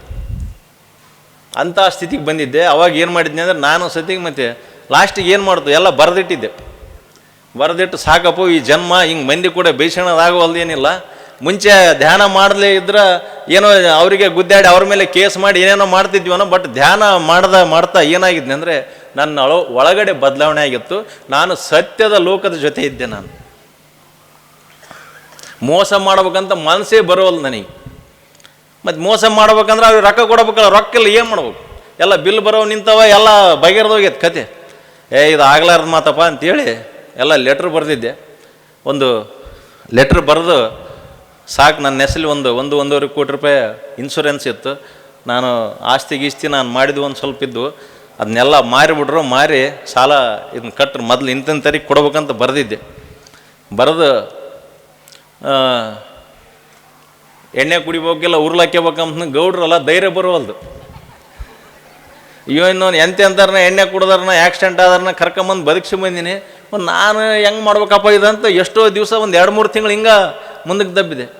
ಒಂದು ದಿವಸ ಡಿಸೈಡ್ ಮಾಡಿದೆ, ಇಲ್ಲ ರೋಡ್ನ್ಯಾಗ ಕಾರ್ ತಗೊಂಡು ಯಾವುದನ್ನ ಲಾರಿ ಗೀರಿ ಬರ್ತಲ್ಲ ಗುದ್ದಿ ಬಿಡಮ್ಮ ಅಂತೇಳಿ ಡಿಸೈಡ್ ಮಾಡಿದೆ. ನೋಡ್ರಿ ಹಂಗೆ ಲಾಸ್ಟ್ ಡೇ ಅದು. ಅವತ್ತಿಲ್ಲ ಇವತ್ತು ಸಾಕು, ಇವತ್ತು ರಾತ್ರಿ ಬರೋ ಹೊತ್ನ್ಯಾಗ ಯಾವುದನ್ನ ಒಂದು ಗಾಡಿಗೆ ಗುದ್ದಿ ಬಿಡಮ್ಮಂತ ಡಿಸೈಡ್ ಮಾಡಿದ್ದೆ. ಅವತ್ತು ಯಾವ ದಿವಸ ಅಂದರೆ ಕೊಟ್ಟೂರಲ್ಲಿ ಪಿರಮಿಡ್ ಓಪನಿಂಗ್ ಇತ್ತು. ಬ್ರಹ್ಮರ್ಷಿ ಸುಭಾಷ್ ಪತ್ರಿಜಿ ಅವರು ಓಪನಿಂಗ್ ಮಾಡೋಕ್ಕೆ ಬಂದಿದ್ರು. ಇವತ್ತು ಗುರುನ ಭೇಟಿಯಾಗಿ ಆತ ಅಲ್ಲಿ ರಿಬ್ಬನ್ ಕಟ್ ಮಾಡಿ ಮಾಡ್ತಾನಲ್ಲ, ಮಾಡತ್ತಡ ಆತಗೆ ನಮಸ್ಕಾರ ಮಾಡಿ ಬರೋ ಹೊತ್ನ್ಯಾಗ ಆ ಹೊಸಪೇಟೆದಾಗ ಯಾವುದನ್ನ ಒಂದು ಲಾರಿ ಗಿರಿ ಗುದ್ದಿ ಬಿಡಮ್ಮ, ಮುಗಿಸಿಬಿಡಮ್ಮ ಈ ಜನ್ಮ, ಮುಂದೆ ಜನ್ಮ ನೋಡಮ್ಮ ಅಂತ ಅಂದ್ಕೊಂಡಿದ್ದೆ. ನೋಡ್ರಿ ನನಗೂ ಸಾಕಷ್ಟು ಕಷ್ಟ. ಆಗಲೇ 6 ತಾಸು 8 ತಾಸು ಧ್ಯಾನ ಮಾಡ್ತಾಯಿದ್ದೆ, ಆದರೂ ಕಷ್ಟ ಬರ್ತಿದ್ದು. ಯಾಕಂದರೆ ಕಷ್ಟ ಯಾಕೆ ಬರ್ತಾವೆ ಅಂದರೆ ನನ್ನ ಎನ್ಲೈಟ್ಮೆಂಟ್ ಮಾಡೋಕೆ ಆ ಕಷ್ಟಗಳು ಬರ್ತಾಯಿದ್ದು. ನನ್ನನ್ನು ಎಂದು ಸಹಾಯಕ ನಾನು ಕೆಟ್ಟ ಯೋಚನೆ ನೋಡ್ರಿ ಅಂಥ ಕಷ್ಟಗಳು ಬಂದರೆ ನಾನು ಮತ್ತೆ ನನ್ನ ರಾಕ್ಷಸ ಲೋಕಕ್ಕೆ ಹೋಗೋಕೆ ನನಗೆ ಮನಸ್ಸೇ ಬರಲಿಲ್ಲ. ನನಗೆ ಯಾವಾಗ ಕಿರಿಕಿರಿ ಬರ್ತದೆ ಅಂದರೆ ಧ್ಯಾನ ಮಾಡ್ಬೇಕು ಅನಿಸ್ತತೆ ಹೊರತು ನನಗೆ ವಾಪಸ್ ಕುಡಿಬೇಕು, ತಿನ್ಬೇಕು, ಕೆಟ್ಟ ಚಟ ಮಾಡ್ಬೇಕಂತ ಬರಲೇ ಇಲ್ಲ ನನಗೆ ಯೋಚನೆಗಳು. ಯಾಕಂದರೆ ಆ ಪವರ್ ಹಂಗಿದೆ, ಆ ಕಾಸ್ಮಿಕ್ ನನಗೆ ಎಕ್ಸ್ಪ್ರೆಸ್ ಮಾಡೋಕ್ಕೆ ಬರೋಲ್ದು, ನನಗೆ ಹೇಳಕ್ಕೆ ಬರೋಲ್ದು. ಆದರೆ ಆ ಶಕ್ತಿ ಜೊತೆ ದಿವಸ ಒಡನಾಟ ಐತಲ್ಲ, ನನಗೆ ಅದನ್ನ ಹೇಳಕ್ಕೆ ಬರ್ತಾ ಇಲ್ಲ ಅಷ್ಟೇ. ಆ ಶಕ್ತಿ ನಮ್ಮನ್ನು ಯಾರಿಗೂ ಬಿಡೋದೇ ಇಲ್ಲ, ಆ ಕಾಸ್ಮಿಕ್ ಎನರ್ಜಿ. ನೋಡ್ರಿ ಸೀದಾ ಹೋದ್ವಿ, ಸಾಯಂಕಾಲ ಆಯಿತು. ಬೇಸಲ್ಲಿ ಒಗ್ಗರಣೆ ಮಿರ್ಚಿ ಮಾಡಿದ್ರು, ಎಲ್ಲ ತಿಂದ್ವಿ. ಸರ್ ಜೊತೆಗೆ ಹೋಯ್ದ್ವಿ ಹೊಸಪೇಟೆಯಿಂದ. ಹಿಂಗೆ ವೇದಿಕೆ ಓಪ್ನಿಂಗ್, ಪಿರಮಿಡ್ ಓಪ್ನಿಂಗ್ ಆಯಿತು, ಎಲ್ಲ ಆಯಿತು, ವೇದಿಕೆ ಸ್ಟಾರ್ಟ್ ಆಯಿತು. ಎಲ್ಲ ಅನುಭವ ಹಂಚಿಕೆ ಆದಮೇಲೆ ಸರ್ ಸ್ಪೀಚ್ ಸ್ಟಾರ್ಟ್ ಆಯಿತು. ಹಿಂಗೆ ನೀವೆಲ್ಲರೂ ಹೆಂಗೆ ಕುಂತೀರಿ, ನಾನು ಹಿಂದೆ ಕುಂತಿದ್ದೆ. ಯಾಕಂದ್ರೆ ಜಲ್ದಿ ಆತ ಮಾತಾಡತ್ತರ ಮುಗಿಸ್ಕೊಂಡು ಹೋಗ್ಬಿಡಮ್ಮ ಅಂತ, ತಂದೆ ಲೋಕ ಬೇರೆ ಇರುತ್ತೆ. ಯಾಕಂದ್ರೆ ಇವತ್ತು ಲಾಸ್ಟ್ ಮಾಡ್ಕೊಂಬಿಡೋಣ ಅಂತೇಳಿ. ನೋಡ್ರಿ, ಬ್ರಹ್ಮರ್ಷಿ ಸುಭಾಷ್ ಪತ್ರಿಜಿ ನಮ್ಮೆಲ್ಲರದು ಸುಮ್ಮನೆ ಗೊತ್ತಾಗ್ತದೆ. ನಾವು ಭಾಳಷ್ಟು ಜನ ಅವ್ರ ಜೊತೆ ಒಡನಾಟ ಇರೋರೆಲ್ಲ ಹೇಳ್ತೀವಿ, ಸರ್ ಜೊತೆಗೆ ನಾವಿದ್ರೆ ಈ ಪ್ರಪಂಚನೇ ಮರಿತೀವಿ ಅಂತ ಹೇಳ್ತಿದ್ವಿ ಅವ್ರು ಆರಾದಾಗ ಹೋದ್ರೆ. ಇವತ್ತು ಯಾರಾದರೂ ನೋಡ್ಲಾರ್ದಾರು, ಅವ್ರ ಜೊತೆಗೆ ಮಾತಾಡ್ಲಾರ್ದಿದ್ರೆ ಯಾರು ಇದು ಮಾಡಬೇಡ್ರಿ. ನೀವು ಸುಮ್ಮನೆ ಕಣ್ಣು ಮುಚ್ಕೊಂಡು ಕೇವಲ ಉಸಿರಾಟದ ಮೇಲೆ ಗಮನ ಇಟ್ಟರೆ ಸಾಕು. ನೀವು ಉಸಿರಾಟದಲ್ಲಿ ಬ್ರಹ್ಮರ್ಷಿ ಸುಭಾಷ್ ಪತ್ರಿಜಿ ಇರ್ತಾನೆ. ನೋಡ್ರಿ, ಎಲ್ಲ ಆದಮೇಲೆ ನಾನು ದೂರ ನಿಂತಿದ್ದೆ. ಲಾತೀಗ ಸರ್ ಮಾತಾಡೋ ತಡ ವಾಪಸ್ ಹೋಗ್ಬಿಡಮ್ಮ, ನಂದು ಈ ಯಾತ್ರೆ ಮುಗಿಸ್ಬಿಡಮ್ಮ ಅಂತ ಅನ್ಕೊಂಡಿದ್ದೆ. ನೋಡ್ರಿ, ಗುರುಗಳು ಇಷ್ಟೊತ್ತು 2 ದಿವಸ ನಾವು ಈ ಕಾರ್ಯಕ್ರಮದಲ್ಲಿ ಭಾಗವಹಿಸಿವಿಲ್ಲ. ನಾವು ಬೇರೆ ಬೇರೆ ಕಾರ್ಯಕ್ರಮದಲ್ಲಿ ಭಾಗವಹಿಸಿದಾಗೆಲ್ಲ ಗುರುಗಳೆಲ್ಲ ಅವ್ರ ಭಾಷಣ ಸ್ಟಾರ್ಟ್ ಮಾಡ್ಬೇಕಾದ್ರೆ ಒಂದು ಏನೋ ವಚನ ಹೇಳಿ ಸ್ಟಾರ್ಟ್ ಮಾಡ್ತಾರಲ್ಲ. ನೋಡ್ರಿ, ಅವತ್ತು ಹೆಂಗೈತೆ ಅಂದರೆ, ಸರ್ ಮೈಕ್ ಹಿಡ್ಕೊಂಡ್ರೆ ಫಸ್ಟಿಗೆ ಹೇಳಿದ್ರು ಆತ್ಮಹತ್ಯೆ ಮಹಾಪಾಪಂ ಅಂತ ಹೇಳಿದ್ರು. ಏನಿಲ್ಲ, ಬಂದದ್ದು ಫಸ್ಟ್ ವರ್ಡ್ ಆತ್ಮಹತ್ಯೆ ಮಹಾಪಾಪಂ ಅಂತ ಹೇಳಿದ್ರು. ನೋಡ್ರಿ, ನಾನು ಹಿಂದೆ ನಿಂತ್ಕೊಂಡಿದ್ದೆ, ಮೈ ಜುಮ್ ಅಂದ್ಬಿಡ್ತು ನನಗೆ. ಮೈ ಜುಮ್ ಅಂತು. ಏನು ಮಾಡ್ಬೇಕಪ್ಪ, ಮುದೇತಿ ಏನು ಹೇಳ್ತಾನಪ್ಪ, ಆರಾಮದೇನಾತ, ಬೇಸ್ ಇನೋವಾ ಗಾಡಿ ಐತೆ, ದಿವಸ ಒಬ್ಬರ ಮನೆಗೆ ಓದ್ತಾನ, ಒಗ್ಗರಣೆ ಮಿರ್ಚಿ ಬಜ್ಜಿ ಹಾಕಿ ಕೊಡ್ತಾರ, ಬೇಸ್ ಧ್ಯಾನ ಮಾಡ್ರಂತ ಎಲ್ಲರಿಗೆ ಹೇಳ್ತಾನ. ತಿಪ್ಪಲ ನಮ್ಮದಲ್ಲ, ನಾವು ಸಾಲ ಮಾಡ್ಕೊಂಡಿವಿ, ಫೋನ್ ಹಿಡ್ಕೊಂಡ್ರೆ ಸಾಕು, ಸಾಲಗಾರರು ಫೋನ್ ಬರ್ತಾವ, ನಮಗೆ ಸಾಲ ಮುಟ್ಟವಲ್ದು. ಏನು ಮಾಡ್ಬೇಕು ನಾವು? ಇದು ನೋಡಿದ್ರೆ ಧ್ಯಾನ ಮಾಡಂತ ಧ್ಯಾನ ಮಾಡಿದ್ರೆ ರೊಕ್ಕ ಬರುತ್ತೆ ನಮಗೆ, ಸಾಲ ಮುಟ್ತೈತೆ? ಇಲ್ಲಲ್ಲ. ನೋಡ್ರಿ, ಇದು ಈಗ ಎಷ್ಟೊತ್ತಾಯ್ತು? ಈಗ 1 ನಿಮಿಷ ಆಯ್ತಾ? ಇದೇ 1 ನಿಮಿಷ ನನ್ನ ಒಳಗಡೆ ಚರ್ಚೆ ನಡೀತಿದ್ದು. ತಾತ ಏನು ಹೇಳ್ತಾನೆ ಬಿಡು, ಆರಾಮ ಕುಂತ್ಕೊಂಡಾನ, ಆತ್ಮಹತ್ಯೆ ಮಹಾಪಾಪಂ ಅಂತ ಹೇಳ್ತಾನ. ಇಲ್ಲಿ ಮಂದಿ ಕೂಡ ಬೇಯಿಸಂದ್ನಲ್ಲ, ನನಗೆ ಗೊತ್ತದ ತಿಪ್ಪಲ ಹೆಂಗಂತೇಳಿ ಅಂತ. ನೋಡ್ರಿ, ಈ 1 ನಿಮಿಷ ಆದ ನಂತರ ಇನ್ನೂ ಒಂದು ವರ್ಡ್ ಹೇಳ್ದ, ಆತ್ಮಹತ್ಯೆ ఎవరు చేసుకుంటారు ಅಂತ ಹೇಳಿ ఎవరు లేదు ಅಂತ ಹೇಳಿದ. This line is miracle line in my life. ಈ ಲೈನ್ ನನ್ನ ಮತ್ತೆ ಇನ್ನೊಂದು ಮರುಜನ್ಮ ಸೃಷ್ಟಿ ಆಯ್ತು. ನೋಡ್ರಿ, ಆತ ಹೇಳಿದ್ದು ಎಷ್ಟು ಸ್ಟ್ರಾಂಗ್ ಇತ್ತು ಅಂದರೆ, ಆ 2ನೇ ಲೈನು ಸೀದಾ ಟಕ್ಕನಂಗ ನಮಗೆ ಗೊತ್ತಿರೋದನ್ನೇ ಆಸ್ಟ್ರಲ್ ಆಗಿ ನನ್ನ ಬಾಡಿ ಒಳಗೆ ಬಂದು ಆ ನೆಗೆಟಿವ್ ಥಿಂಕ್ ಏನಿತ್ತಲ್ಲ ಹಂಗೆ ಸತ್ತೋಗ್ಬಿಡ್ತು ನನ್ನ. ಸೀದಾ ಮನೆಗೆ ಬಂದು ಏನು ಮಾಡಲಿಲ್ಲ, ಪೇಪರ್ ಬರೆದಿದ್ನಲ್ಲ ಬಡ ಬಂದು ಹರಿದಾಕಿದೆ. ನಾನು ಇಷ್ಟು ಧ್ಯಾನ ಮಾಡಿದ್ನು, ಇಷ್ಟು ಇದ್ದೀನಿ, ನಾನು ಯಾಕೆ ಆತ್ಮಹತ್ಯೆ ಮಾಡ್ಕೋಬೇಕು? ಆಟೋಮೆಟಿಕ್ ಚೇಂಜ್ ಆಗಿಬಿಡ್ತು. ಮೊದಲಿಗೆ ಹೋಗಿ ಯಾರ್ಯಾರು ಸಾಲ ಕೊಟ್ಟಿದ್ರು ಅವ್ರಿಗೆ ಕೈಕಾಲು ಹಿಡ್ಕೊಂಡೆ, ಮುಟ್ಸ್ನಪ್ಪ, ಎಲ್ಲಿಗೆ ಹೋಗಂಗಿಲ್ಲ ನಿಮ್ದಂತ. ನೋಡ್ರಿ, ಅದ್ಭುತವಾಗಿ ಮತ್ತೆ ಆ ಎಲ್ಲ 90% ಸಾಲ ಮುಟ್ಸಿ ಇವತ್ತು ಅದ್ಭುತವಾಗಿ ಜೀವನ ಮಾಡಕತ್ತೀವಿ. ಮತ್ತೆ ಎಲ್ಲ ಕೊಡುತ್ತೆ ಧ್ಯಾನ, ನಾವು ತಡ್ಕೋಬೇಕು ಅಷ್ಟೇ, ಸಾಧನೆ ಮಾಡ್ಬೇಕು, ಒಳ್ಳೆ ಆಲೋಚನೆಗಳನ್ನು ಮಾಡ್ಬೇಕು. ನೋಡ್ರಿ, ಕೊನೆಯದಾಗಿ 5 ನಿಮಿಷ ಐತೆ, ಇನ್ನು 5 ನಿಮಿಷ ಪ್ಲಸ್ ಪ್ರತಿ ದಿವಸ ಮಾಡಿದ್ರೆ, ಧ್ಯಾನ ಮಾಡ್ತಾ ಇದ್ರೆ ನನ್ನ ಆತ್ಮನ ಜೊತೆಗೆ ದಿವಸ ಮಾತಾಡ್ತೀನಿ. ನನ್ನ ಒಳಗಡೆ ಇರ್ತಕ್ಕಂಥ ದೇವರು ನನಗೆ ಗೈಡೆನ್ಸ್ ಕೊಡುತ್ತೆ, ಮಾತಾಡ್ತೀನಿ, ಚರ್ಚೆ ಮಾಡ್ತೀನಿ ನಾನು ದಿವಸ. ಅಂತ ಒಂದು ನನಗೆ ದಿವಸ ಕೆಲವೊಬ್ರು ಅಂತಾರ, ರಾತ್ರಿ ಜಲ್ದಿ ಮನೆಗೆ ಬಾ ಅಂತಾರಲ್ಲ, ನನಗೆ ದಿವಸ ರಾತ್ರಿ ಯಾವಾಗ ಅಂತ ಕಾಯಕತ್ತೀನಿ ನಾನು. ಯಾಕಂದ್ರೆ ರಾತ್ರಿ ಆದ್ರೆ 10 ಗಂಟೆಗೆ ಕುಂತ್ರೆ ಮುಂಜಾನೆ ಬೆಳಕರಿತನ ಚರ್ಚೆ ನಡೀತೈತಿ. ಈ ಲೋಕ ಇರ್ತವಲ್ಲ, ರಾತ್ರಿ ಬೆಳಕರಿತನ ನಾನು ಯಾವ ಲೋಕದಾಗ ಇರ್ತನೋ ನನಗೆ ಗೊತ್ತಿಲ್ಲ. ನೋಡ್ರಿ, ಅಂತ ಒಂದು ಚರ್ಚೆ ನಡೆದ್ರೆ ಎಂಥ ಚರ್ಚೆ ಅಂದ್ರೆ ಅದ್ಭುತವಾದ ಜ್ಞಾನ. ಲೈಟ್, ಇನ್ನೊಂದು ಲೈಟ್ ಹತ್ತಿ ಮತ್ತೆ ಏನಂದ್ರೆ, ನಾವು ಭಾಳಷ್ಟು ನಮ್ಮ ಲೈಫ್ನಾಗ ಫೇಲ್ಯೂರ್ ಆಯ್ತು. ನಾವೆಲ್ಲ ಧ್ಯಾನ ಮಾಡ್ತಿರ್ತೀವಿ, ಎಲ್ಲ ಮಾಡ್ತೀವಿ. ಬಟ್ ನಿನ್ನೆ ಒಬ್ಬರು ನಮ್ಮ ಗುರುಗಳು, ಬಸವರಾಜ್ ಗುರುಗಳು ಹೇಳಿದ್ರು, ಅಗಸನಿಗೆ ನೀರಿನೊಳಗೆ ಅಗಸ ಇರ್ತಾನಂತೆ, ಅವನಿಗೆ ನೀರಡಿಕೆ ಆಗಿರ್ತೈತೆ, ನೀರ ಕುಡ್ಲಾರ್ದಂಗೆ ಸತ್ತೋತಾನಂತೆ. ನಿಜವಾಗ್ಲೂ 100ಕ್ಕೆ 100 ಸತ್ಯ. ನಮ್ಮದು ಸಹಿತ ಹಂಗೈತೆ ಪರಿಸ್ಥಿತಿ ಕೆಲವೊಬ್ರದ್ದು. ನಾವು ಅದ್ಭುತವಾದ ಒಂದು ಎನರ್ಜಿ ಜೊತೆಗೆ ನಾವೇ ದೇವರಾಗಿ ಅನೇಕ ದೇವ್ರ ಜೊತೆಗೆ ಅದೀವಿ, ಆದ್ರೆ ಆ ದೇವ್ರನ್ನ ಉಪಯೋಗ ಮಾಡ್ಕೊಳ್ಳೋ ರೀತಿ ಗೊತ್ತೇ ಇಲ್ಲ ನಮಗೆ. ಅದರಲ್ಲಿ ವಿಶೇಷವಾಗಿ ಪ್ರಕೃತಿ ಮಾತೆ. ನೋಡ್ರಿ ಆತ್ಮ ಬಂಧುಗಳೇ, ವಿಶೇಷವಾಗಿ ನಮ್ಮ ಅಣ್ಣ ತಮ್ಮಂದಿರು ಎಲ್ಲರೂ ನೋಡ್ರಿ, ಪ್ರತಿ ದಿವಸ ಧ್ಯಾನ ಮಾಡಕ್ ಕುಂತ್ರೆ ನಿನ್ ಜೊತೆಗೆ ಐತೋ ಶಕ್ತಿ, ಆ ಶಕ್ತಿನ ಉಪಯೋಗ ಮಾಡಿಕೆ ಅಂತ ಮೆಸೇಜ್ ಬರುತ್ತೆ. ಏನೈತಪ್ಪ ನನ್ನ ಶಕ್ತಿ, ಏನೊಂದು ದಿವಸ ಫೋಟೋ ನೋಡ್ತನ, ತಾತಂದ ವಿಡಿಯೋ ನೋಡ್ತೀನಿ, ಎಲ್ಲ ನೋಡ್ತೀನಿ, ಆದ್ರೆ ಆ ಪ್ರಕೃತಿನ ನಿನ್ ಜೊತೆಗೆ ಐತೋ ಯೂಸ್ ಮಾಡಿಕೆ ನೀನು, ನಿನ್ನ ಕೆಲಸಗಳು ಎಲ್ಲ ಆತವ, ಆದ್ರೆ ಆ ಶಕ್ತಿನ ಉಪಯೋಗ ಮಾಡಿಕೆವಲ್ಲಿ, ನೀನು ಸರಿಯಾಗಿ ಉಪಯೋಗ ಮಾಡಿಕೆವಲ್ಲಿ, ನೀನು ಅದಕ್ಕೆ ಬರೇ ನೆಗೆಟಿವ್ ಕೊಡಕತ್ತಿ, ಅದಕ್ಕೆ ಕೆಟ್ಟ ಆಲೋಚನೆಗಳನ್ನ ಅದ್ರ ಮೇಲೆ ನಂಬಿಕೆನೇ ಇಲ್ಲ ನಿನಗಂತ ಹೇಳ್ತೈತೆ ಒಳಗಿಂದ. ನೋಡ್ರಿ, ಅದು ಯಾವ ಶಕ್ತಿ ಅಂದ್ರೆ ಸ್ತ್ರೀ ಶಕ್ತಿ. ಸ್ತ್ರೀ ಶಕ್ತಿ ಅಂದ್ರೆ ಏನು, ಯಾರನ ಹೆಣ್ಮಕ್ಳು ಲಿಂಬೆಣ್ಣು ಗಿಂಬೆಣ್ಣು ಕೊಡೋದು, ತಾಯ್ತೆ ಕೊಡೋದು ಅದಲ್ಲ. ನೋಡ್ರಿ ಏನ್ ಹೇಳುತ್ತೆ ಅಂದ್ರೆ, ಪ್ರಕೃತಿ ಎಲ್ಲಿ ಐತಿ ಅಂದ್ರೆ ಪ್ರಕೃತಿ ಫಿಸಿಕಲ್ ಆಗಿ ನನ್ನ ಮನೆಯಲ್ಲೇ ಐತೆ, ಅದು ಸ್ತ್ರೀ ರೂಪದಲ್ಲಿ. ನನ್ನ ತಾಯಿ, ನನ್ನ ಅಕ್ಕ ತಂಗಿ, ನನ್ನ ಹೆಂಡತಿ, ನನ್ನ ಮಕ್ಕಳು, ನನ್ನ ಸೊಸೆ, ನನ್ನ ಅಕ್ಕಂದ್ರೆ ಎಲ್ಲರ ರೂಪದಲ್ಲಿ ಪ್ರತಿ ಕ್ಷಣ ನನ್ನ ಜೊತೆಗೇನೈತೆ. ನಿಮ್ಮೆಲ್ಲರ ರೂಪದಲ್ಲಿ ಈ ಭೂಮಿ ಮೇಲೆ ಫಿಸಿಕಲಿ ಐತೆ ಆ ಶಕ್ತಿ. ಆ ಶಕ್ತಿಯನ್ನು ಉಪಯೋಗ ಮಾಡಿಕೆ ಅಂತ ಹೇಳುತ್ತೆ. ಹೆಂಗ್ ಉಪಯೋಗ ಮಾಡಿಕೊಳ್ಳೋದಪ್ಪ, ಆ ಶಕ್ತಿ ಜೊತೆಗೆ ಹೋಗು ಅಂತ ಹೇಳ್ತದೆ. ಹೆಂಗ್ ಹೋಗ್ಬೇಕು? ಪ್ರತಿ ದಿವಸ ಒಂದೊಂದು ದಿವಸ ಒಂದೊಂದು ಚರ್ಚೆ. ನೋಡ್ರಿ ಸುಳ್ಳಲ್ಲ, ಇನ್ನೊಂದು ಜನ್ಮ ಏನನ್ನಿದ್ರೆ ನಾನು ಹೆಣ್ಮಗಳಾಗಿ ಹುಟ್ಟಬೇಕಂತ 2-3 ಸಲ ಹೇಳಿನಿ ಆಲ್ರೆಡಿ. ಇದು ಸುಮ್ಮನೆ ತಮಾಷೆ ಅಲ್ಲ. ಆ ಪವರ್ನ ನಾನು ಇವತ್ತು ಪ್ರತಿ ದಿವಸ ಯೂಸ್ ಮಾಡ್ಕೊಳ್ತಾ ಇದ್ದೀನಿ. ಹೆಂಗೆ ಅಂದ್ರೆ, ಯೂನಿವರ್ಸಿಗೆ ಏನಂದ್ರೆ ಬರೇ ಕೊಡೋದಷ್ಟೇ ಗೊತ್ತು, ಪ್ರಕೃತಿಗೆ ಏನು ಗೊತ್ತು, ಕೊಡೋದಷ್ಟೇ ಗೊತ್ತು. ನಾವು ಏನು ಕೆಟ್ಟ ಕೆಲಸ ಮಾಡಿದ್ರು ಸ್ವೀಕಾರ ಮಾಡುತ್ತಲ್ಲ. ನೋಡ್ರಿ, ಅದ್ರಂಗೆ ಸ್ತ್ರೀಗೂ ಸಹಿತ ನೀವು ಯೋಚನೆ ಮಾಡ್ರಿ. ನನ್ನ ಅಣ್ಣ ತಮ್ಮಂದಿರ ಇವತ್ತು ಗುರುಗಳು ಸಹಿತ ಬೆಳಿಗ್ಗೆ ನಾವು ವಿಡಿಯೋ ಪ್ಲೇ ಮಾಡಿದ್ರೆ ಸರ್ ಅದನ್ನೇ ಹೇಳಿದ್ರು, ಫೀಮೇಲ್ ಎನರ್ಜಿ ಬಗ್ಗೆ ಹೇಳಿದ್ರು. ನೋಡ್ರಿ, ನಾವು ಏನು ಎಲ್ಲಿ ಆ ಅಮ್ಮನ ಗುಡಿಗೆ ಈ ಅಮ್ಮನ ಗುಡಿಗೆ ಹೋಗೋದು ಬೇಕಾಗಿಲ್ಲ. ಮನೆಯಾಗಿರೋ ಅಮ್ಮನ ಶಕ್ತಿ ಜೊತೆಗೆ ಇದ್ದುಬಿಟ್ರೆ ಸಾಕು, ಅದೇ ಅದ್ಭುತ, ನಮ್ಮ ಲೈಫ್ ಚೇಂಜ್ ಆಗಿರುತ್ತೆ. ನಮ್ಮ ಮನೇಲಿ ಇರ್ತಕ್ಕಂಥ ನನ್ನ ಹೆಂಡತಿ ಇರ್ಬೋದು, ನನ್ನ ತಾಯಿ ಇರ್ಬೋದು, ನನ್ನ ಸೊಸೆ, ಯಾರ್ಯಾರು ನಮ್ಮ ಮನೆಯಾಗಿರ್ತೀವಿ ನಾವು ಇರ್ತೀವಲ್ಲ, ಆ ಎನರ್ಜಿ ಆ ಜೊತೆಗೆ ಸ್ವಲ್ಪ ಅವ್ರ ಜೊತೆಗೆ ಆ ವರ್ಲ್ಡ್ ಹೇಳಕ್ ಬರೋಲ್ಲ ನನಗೆ, ಅವ್ರ ಎನರ್ಜಿನ ಅರ್ಥ ಮಾಡ್ಕೊಂಡ್ರೆ ಸಾಕು, ನಮ್ಮ ಕೆಲಸಗಳು ಟಕ ಟಕ ಟಕ ಅಂತ ಸುಮ್ಮನೆ ಆತವ ನಮ್ಮವೆಲ್ಲ. ಇದನ್ನ ಪ್ರತಿ ದಿವಸ ನಾನು ಪರೀಕ್ಷೆ ಮಾಡ್ತಾ ಇದ್ದೀನಿ. ಇವತ್ತು ನಾನು ಸ್ಪಿರಿಚುವಲ್ ಸೈಂಟಿಸ್ಟ್, ನಾನು ಒಬ್ಬ ಆಧ್ಯಾತ್ಮಿಕ ವಿಜ್ಞಾನಿ ಆಗಿನಿ ನಾನು. ನೋಡ್ರಿ, ಏನ್ ಪರೀಕ್ಷೆ ಮಾಡ್ತೀನಿ ಅಂದ್ರೆ, ಪ್ರತಿ ದಿವಸ ಮನೆಗಿರಂತ ತಾಯಂದಿರು ಏನ್ ಮಾಡ್ತಾರಂದ್ರೆ, ನಾವೆಲ್ಲ ರೆಡಿ ಆಗ್ಬೇಕಂದ್ರೆ 1.5-2 ತಾಸು ಬೇಕು. ನಾವು ಬೆಳಗ್ಗೆ ಗಂಡ್ಮಕ್ಳು ಎದ್ರೆ ಸಾಕು ನಾವು ರೆಡಿ ಆಗಾಕ, ಯಾಕಂದ್ರೆ 9-10 ಗಂಟೆಗೆ ನಾವು ಓದ್ತೀವಲ್ಲ, 7-8 ಗಂಟೆಗೆ ಎದ್ರೆ 2 ತಾಸು ಟೈಮ್ ಬೇಕು. ಫಸ್ಟ್ ಪೇಪರ್ ಓದಬೇಕು. ಇವ್ರು ನಾವು ಸುಸಂಸ್ಕೃತರು, ಪೇಪರ್ ಓದಬೇಕು.